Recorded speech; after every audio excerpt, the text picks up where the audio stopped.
नमस्कार, स्वागत है आपका जन टीवी उत्तराखंड में। आपके साथ हूं मैं सदफ फातिमा। खबरों की शुरुआत करेंगे हेडलाइंस के साथ। हरिद्वार में कांवड़ियों का जोरदार स्वागत सत्कार। सीएम धामी ने कांवड़ियों के पैर धोकर लिया आशीर्वाद। कई स्थानों पर किया पौधारोपण। सांसद निशंक भी रहे मौजूद।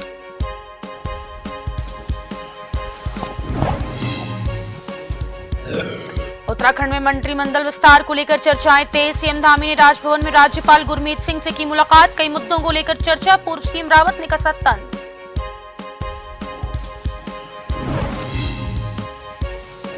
उत्तराखंड में एक मुश्त समाधान योजना शुभारंभ। सहकारिता मंत्री धन सिंह रावत ने योजना का किया उद्घाटन। कहा मृतकों के परिजनों का लोन का ब्याज होगा मुफ्त।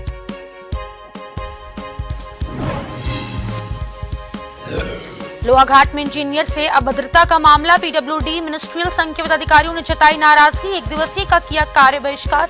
कहा नहीं चलेगी तानाशाही।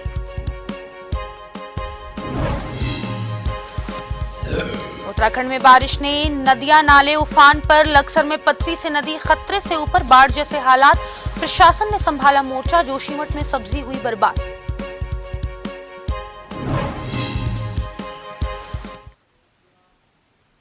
और अब देखेंगे खबरों को विस्तार से। उत्तराखंड में मंत्रिमंडल विस्तार को लेकर चर्चाएं तेज हैं। वहीं इसी कड़ी में मुख्यमंत्री पुष्कर सिंह धामी राजभवन पहुंचे, जहां उन्होंने राज्यपाल गुरमीत सिंह से मुलाकात की है।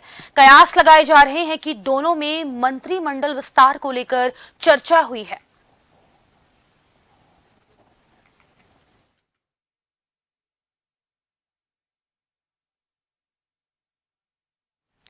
पूर्व मुख्यमंत्री हरीश रावत के मंत्रिमंडल विस्तार को लेकर दिए बयान पर उत्तराखंड में सियासत और भी तेज हो गई है।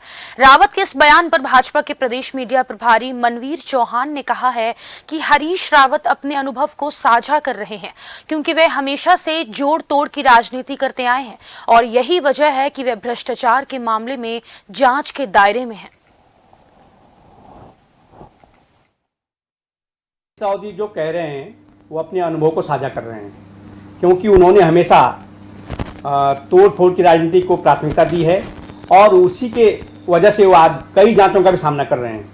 लेकिन भारतीय जनता पार्टी एक बहुत ही अनुशासित पार्टी है और भारतीय जनता पार्टी में जो भी कार्यकर्ता है या पदाधिकारी है या हमारे जनप्रतिनिधि हैं, वो सेवा के काम के लिए पार्टी में काम करते हैं, किसी उद्देश्य की प्राप्ति के लिए नहीं। लेकिन कांग्रेस का हमेशा इतिहास रहा है घोटाले और घपलेबाजी का। उनकी राजनीति घोटाले और घपलेबाजी से शुरू होती है, ये उनका इतिहास रहा है। लेकिन हरीश रावत जी को किसी भी बात को बोलने से पहले उनको अपने अनुभवों के बारे में भी जनता को बता देना चाहिए। उत्तराखंड में एक मुश्त समाधान योजना का शुभारंभ हो चुका है। प्रदेश के सहकारी मंत्री धन सिंह रावत ने इस योजना का उद्घाटन किया है। मृतक लोगों के परिजनों को वन टाइम सेटलमेंट योजना के तहत सहकारी बैंकों के माध्यम से लिए लोन का ब्याज मुक्त किया जाएगा। इस स्कीम में 31,000 से अधिक परिवार को योजना से जोड़ा जाएगा। करीब 39 करोड़ का ब्याज मुक्त करके उन्हें ऋण मुक्त किया जाएगा।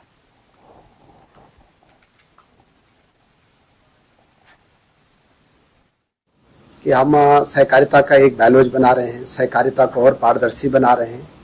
इसी परिप्रेक्ष्य में उत्तराखंड सहकारिता विभाग जो है एक वन टाइम सेटलमेंट योजना आज लॉन्च करने जा रहा है, जिसमें कि सहकारिता विभाग जब से बना है उत्तर प्रदेश से लेकर उत्तराखंड राज्य तक लगभग 31,221 जो हमारे परिवार हैं मृतक, जिनके के घर से किसी ने भी हमारी सोसाइटी से ऋण लिया और उनकी डेथ हो गई है, उनका जो पैसा है वहाँ उनका कोई भी जो है रिश्तेदार हो चाहे जिसने भी उनके साथ वहाँ पे अपनी जमीन मोर्टगेज की हो, वो अब वहाँ पे है नहीं।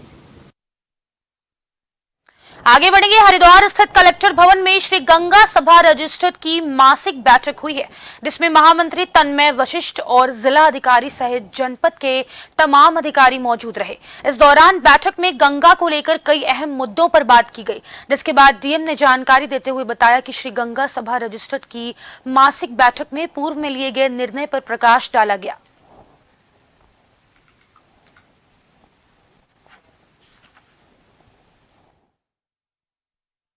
डिस्ट्रिक्ट गंगा कमेटी की बैठक है। डिस्ट्रिक्ट गंगा कमेटी में जितने भी मेंबर्स होते हैं, 9 डिपार्टमेंट्स होते हैं, और बोर्ड में जो निर्णय लिए गए हैं उसको कैसे इम्प्लीमेंट किया जाना है या किया गया या नहीं किया गया, इन चीज़ों को लेकर आज चर्चा थी। तो बोर्ड में जो निर्णय लोग उसको इम्प्लीमेंट नहीं किया गया, इसलिए जितनी भी कमेटियाँ हमारी बनी हैं उनको निर्देशित किया कि रविवार जो बैठक में आएंगे तो कंप्लाइंस रिपोर्ट के साथ आए। तो ये ना हो कि बार बार हमें उसी चीज़ को दोहराना पड़े। जिला गंगा समिति की बैठक है और वार्षिक मासिक की बैठक होती है, और गंगारी और गंगा तटों से जो जुड़े हुए जितने महत्वपूर्ण विषय हैं उनको चर्चा किया जाता है। आज कुछ विषय बहुत महत्वपूर्ण आए, जैसे कि एक विषय यह आया कि जो गंगा पुलों से बहुत सारी जो हवन सामग्री, पूजा सामग्री गंगा जी में देखी जाती है, बहुत से लोग अपने पॉलिथीन में सामान करके बेचते हैं, तो उसके लिए प्रोटेक्शन जाल की तरह जैसे कुछ पुलों पर लगा हुआ, उसके सारे में लगाया हुआ, उस पर एक सरकार की सहमति हुई और उसके लिए कहा गया कि उसके लिए एक एस्टीमेट तैयार किया जाए और जिससे फंड रिलीज किया जाए। और खंडित मूर्तियों के विषय में भी बातचीत आई कि बहुत सारे लोग खंडित मूर्तियाँ गंगा जी के तटों पर रख देते हैं, जो पैरों में आती है, रास्ताएँ प्रभावित होती हैं, उनके लिए भी एक स्थान नियत कर दी। रानीखेत के लोक निर्माण विभाग कार्यालय में कर्मचारी और अधिकारियों ने हाथ पर काला फीता बांधकर एक दिवसीय कार्य बहिष्कार किया और ठेकेदार के खिलाफ जमकर नारेबाजी की है। उन्होंने कहा कि तानाशाही नहीं चलेगी। बता दें कि लोक निर्माण विभाग महासंघ के पदाधिकारी ने लोहाघाट में इंजीनियर से अभद्रता की थी, जिसको लेकर पीडब्ल्यूडी मिनिस्ट्रियल संघ के पदाधिकारियों ने नाराजगी जताई है। ठेकेदारों द्वारा अभियंताओं के साथ की गई अभद्रता के कारण लोक निर्माण विभाग के समस्त संगठनों द्वारा कार्य बहिष्कार किया जा रहा है, ताकि दोषियों के खिलाफ कार्रवाई की जा सके। ठेकेदार को राजनीतिक संरक्षण प्राप्त होने के कारण उत्तराखंड के समस्त अभियंताओं के मध्य भय बना हुआ है, जिसका दुष्प्रभाव कार्यों की गुणवत्ता पर भी पड़ने की संभावना है। अतः हमारा अनुरोध है कि हमारी सुरक्षा की व्यवस्था की जाए। जोशीमठ ब्लॉक में आने वाले दर्जनों गांव इस वक्त जंगली जानवरों को लेकर काफी परेशान हैं। वहीं बड़गांव में कई आलू की फसल को जंगली जानवरों ने पूरी तरह से बर्बाद कर दिया। अगर ऐसा ही हाल रहा तो यहां किसान भुखमरी की कगार पर पहुंच जाएंगे। किसानों का आरोप है कि वन विभाग कुछ भी कार्रवाई करने के लिए तैयार नहीं है और न ही मुआवजा देने के लिए तैयार है।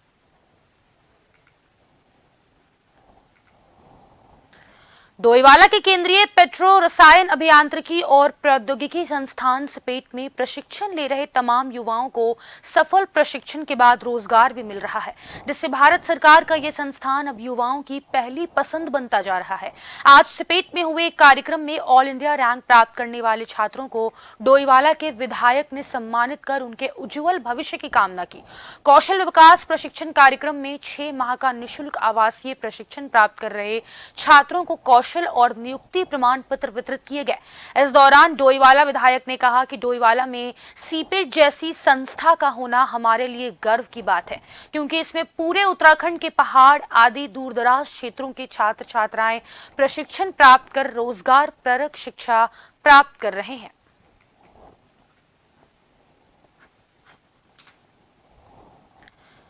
कई राज्यों से भारी संख्या में शिव भक्त गंगा जल लेने के लिए देवभूमि उत्तराखंड पधार रहे हैं। श्रद्धालुओं की सुरक्षा के दृष्टिगत एसडीआरएफ कार्मिकों को हरिद्वार, ऋषिकेश और नीलकंठ में संवेदनशील स्थानों पर तैनात किया गया है। वहीं महिला शिव भक्त भी भारी संख्या में उत्तराखंड आ रही है। कांवड़ मेले में पधार रही इन महिला श्रद्धालुओं की सुरक्षा और सुगम यात्रा को देखते हुए महिला कार्मिकों को संवेदनशील घाटों पर तैनात किया गया है। ये विशेषज्ञ महिला कार्मिक कुशल तैराक हैं, जो महिला शिव भक्तों को सुरक्षा प्रदान करने के साथ ही किसी भी आकस्मिक परिस्थिति में त्वरित रिस्पॉन्स देने में पक्ष है।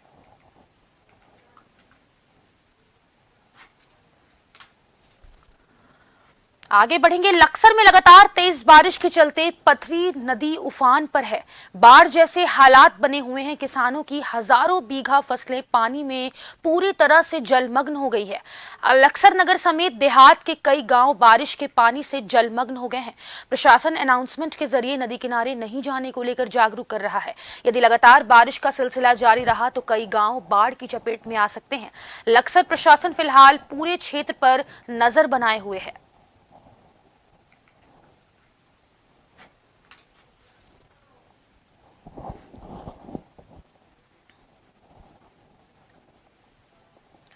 लक्सर में लगातार तेज बारिश के चलते पथरी नदी उफान पर बने हैं। बाढ़ जैसे हालात पैदा हो गए हैं। वहीं किसानों की हजारों बीघा फसलें पानी में पूरी तरह से जलमग्न हो गई है। लक्सर नगर सहित देहात क्षेत्र के कई गांव में भी बरसात का पानी भर गया है। पथरी रो नदी में बढ़ रहे पानी को देखते हुए प्रशासन ने अनाउंसमेंट कराया है कि नदी किनारे ना जाने के लिए लोगों को लगातार जागरूक किया जा रहा है। बता दें कि अगर लगातार बारिश का सिलसिला ऐसा ही जारी रहा तो लक्सर सहित देहात क्षेत्र के कई गांव बाढ़ की चपेट में आ जाएंगे। फिलहाल लक्सर प्रशासन पूरे क्षेत्र पर नजर बनाए हुआ है।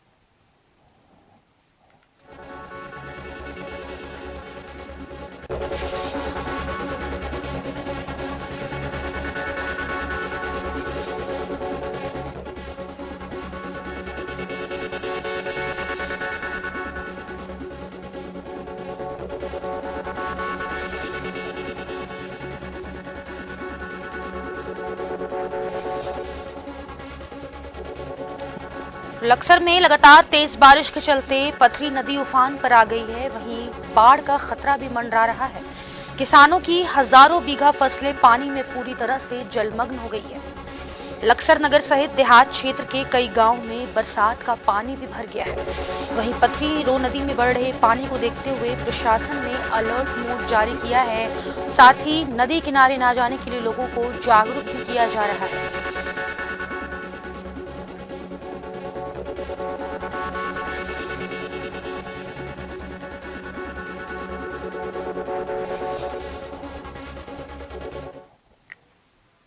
एक छोटे से ब्रेक के लिए रुकेंगे, फौरन लौटेंगे। बने रहें जन टीवी के साथ।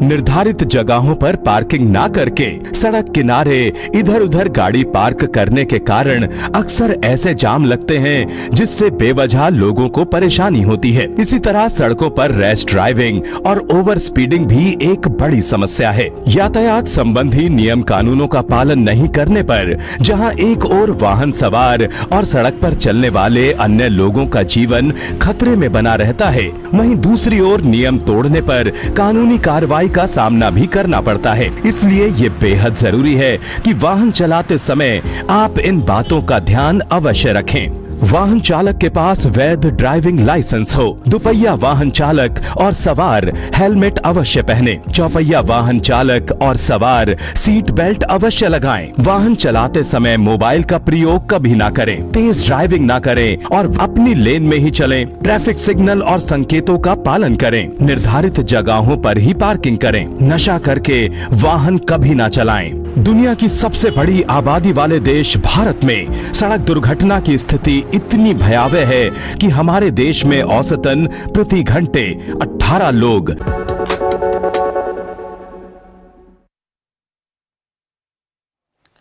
ब्रेक के बाद एक बार फिर से आप सभी का स्वागत है। बुलेटिन में आगे बढ़ेंगे। पिछले कुछ दिनों से पहाड़ों में रिकॉर्ड तोड़ बारिश देखी जा रही है, जिसके चलते अब स्थानीय किसानों के खेतों की दीवार भी पूरी तरह से टूटने की कगार पर पहुंच चुकी है। बता दें कि देर रात भारी बारिश के चलते बड़ा गांव के स्थानीय किसान संदीप भंडारी के खेतों की दीवार पूरी तरह से टूट गई है, जिससे हजारों रुपए की हरी भरी सब्जी पूरी तरह से बर्बाद हो गई।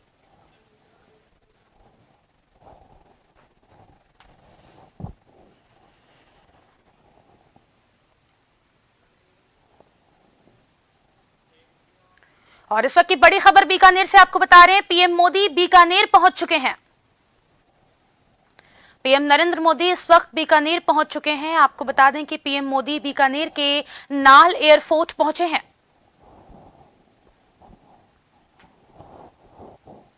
वायुसेना के विशेष विमान से पीएम मोदी पहुंचे हैं। इस वक्त की बड़ी खबर, बीकानेर में पीएम मोदी की जनसभा होने वाली है।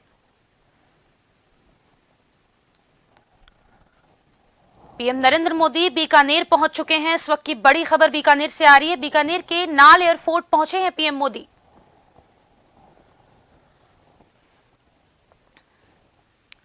तो बीकानेर के नाल एयरपोर्ट पहुंचे हैं पीएम मोदी। बीकानेर में पीएम मोदी की जनसभा होने वाली है, जिसको लेके बीकानेर पीएम नरेंद्र मोदी पहुंच चुके हैं। वायुसेना के विशेष विमान से पीएम मोदी पहुंच चुके हैं।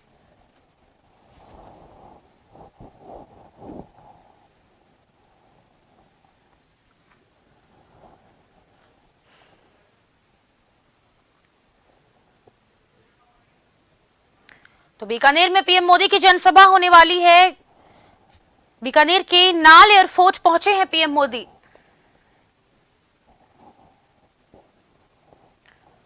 वायुसेना के विशेष विमान से पीएम नरेंद्र मोदी पहुंच चुके हैं।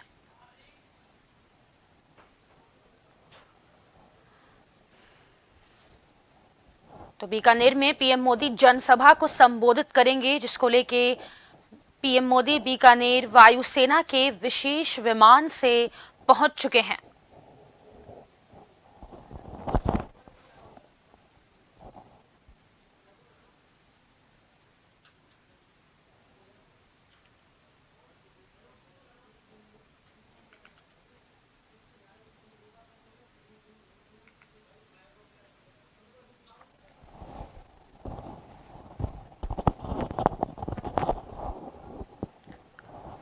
तो बीकानेर के नाल एयरपोर्ट पहुंचे हैं पीएम मोदी। इस वक्त की बड़ी खबर बीकानेर से आपको बता रहे हैं।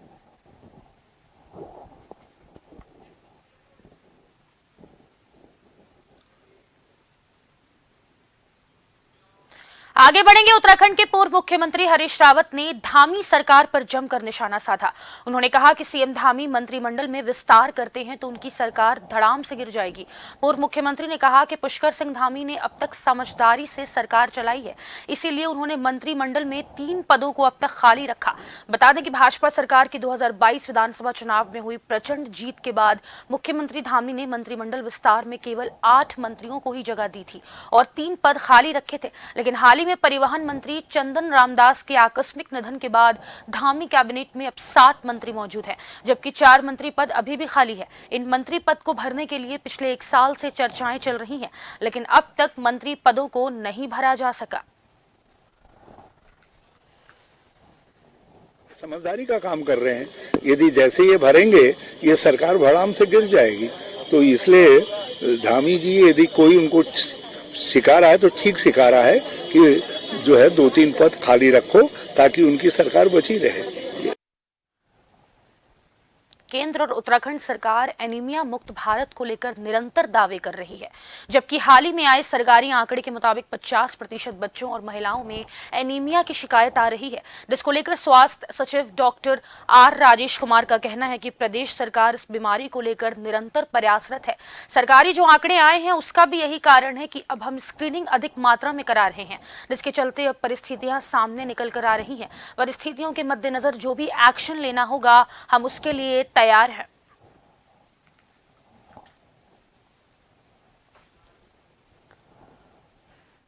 मुक्त भारत अभियान जो है यहाँ पे चल रहा है लगातार। स्कूल्स में भी एंड राष्ट्रीय बाल सुरक्षा कार्यक्रम और किशोर स्वास्थ्य कार्यक्रम के तहत भी लगातार हम लोग स्क्रीनिंग करते हैं। हमारी टीम्स, मोबाइल टीम्स जाती हैं स्कूल्स में भी एंड इंटर कॉलेजेस इत्यादि में भी। और आने वाले समय में महिलाएं, प्रेग्नेंट वुमेन एंड चिल्ड्रन में जो है ये हमारा फोकस है कि जितना हम लोग कम कर सकें हम लोग कम करें। इसका सबसे इम्पोर्टेंट जो फर्स्ट स्टेप है स्क्रीनिंग है। स्क्रीनिंग में हम लोग तेजी ला रहे हैं। शहरी विकास मंत्री प्रेमचंद अग्रवाल का हल्द्वानी नगर निगम में मेयर सहित पार्षदों ने जोरदार स्वागत किया।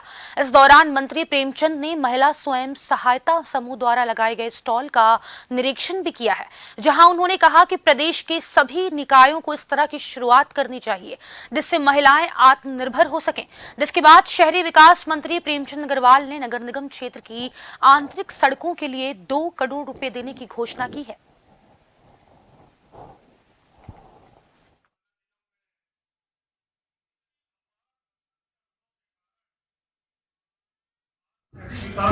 सबसे पहले जो नवाचार हमारे हल्द्वानी नगर निगम ने यहाँ शुरू किया वैनी सेना के रूप में, और जिस प्रकार से उनके माध्यम से राजस्व बढ़ा है, उनके माध्यम से महिला सशक्तिकरण भी हुआ है और जो हमारे काम हैं उसके ऊपर भी उनकी निगरानी जिस प्रकार से हुई है, मैं समझता हूँ कि ये बहुत सुंदर प्रयोग हमारे उत्तराखंड के लिए है।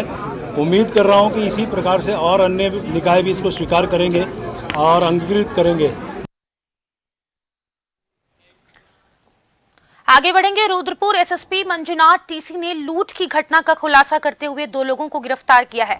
बता दें कि दोनों आरोपी एक महिला के पर्स छीनकर भाग रहा था, जिसके बाद सिडकुल चौक पंतनगर में चेकिंग कर रहे पुलिस कर्मियों को दोनों आरोपी मोटरसाइकिल पर आते दिखे, जिन्होंने तेजी से बाइक चलाकर पुलिस कर्मियों पर हमला कर दिया, जिसमें एक पुलिसकर्मी रोड पर गिरकर गंभीर रूप से घायल हो गया, जिसे उपचार के लिए जिला चिकित्सालय भर्ती कराया गया, जहां से उसे गंभीर हालत में हायर सेंटर रेफर कर दिया गया है। वहीं लूट करने वाले दोनों लुटेरे भी गिरकर चोटिल हो गए, जिन्हें उपचार के लिए जिला चिकित्सालय उधम सिंह नगर में भर्ती कराया गया है। बीते दिनों 4 तारीख को जो जानलेवा हमला किया था, महिला से पर्स छीनकर लूट की वारदात को अंजाम देकर उसके बाद आक्रामक और जानलेवा हमला करके हमारा सब इंस्पेक्टर पर चेकिंग करने वाला सब इंस्पेक्टर पर जानलेवा हमला करके घातक करने वाला जो अपराध हुआ था, ये सभी आपको पता ही है। उस अपराध में संलिप्त एक अभियुक्त को हमने आज फॉर्मल रूप से गिरफ्तार करके उसको वो कर दिया है। आज जो है हमने उसको जेल भेज रहे हैं। और इसी के साथ जन उत्तराखंड में बस इतना ही। मुझे दीजिए इजाजत। नमस्कार।